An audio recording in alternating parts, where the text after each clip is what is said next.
বাঁকুড়া জেলায় শ্রমিকের দাবি ঘিরেই উত্তেজনা। শ্রমিকের বিভিন্ন সমস্যার সমাধানের দাবিতে এবার সরব হলো শ্রমিক সংগঠন। শুক্রবার বাঁকুড়া সাংগঠনিক জেলা শ্রমিক সংগঠনের পক্ষ থেকে জিঘাটি 2 নম্বর ব্লকের অন্তর্গত NUVOCO ভিস্তাস কর্পোরেশন লিমিটেডের মেজিয়া সিমেন্ট প্ল্যান্টের সামনে একটি শান্তিপূর্ণ আহ্বান বিক্ষোভ কর্মসূচি পালন করা হয়। শ্রমিক সংগঠনের অভিযোগ, দীর্ঘদিন ধরে কারখানার একাধিক শ্রমিক বিভিন্ন সমস্যার সম্মুখীন হচ্ছেন। তাদের ন্যায্য দাবি ও সমস্যার সমাধান নিয়ে বারবার কর্তৃপক্ষের কাছে বিষয়টি জানানো হলেও এখনো পর্যন্ত স্থায়ী কোনো সমাধান মেলেনি। সেই কারণেই শ্রমিকদের স্বার্থ রক্ষায় এই অবস্থান বিক্ষোভ কর্মসূচির আয়োজন করা হয়।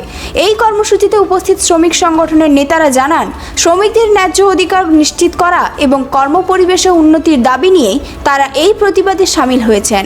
পাশাপাশি কারখানায় অবৈধভাবে শ্রমিক নিয়োগের অভিযোগ নিয়েও তারা ম্যানেজমেন্টের কাছে তীব্র প্রতিবাদ জানান।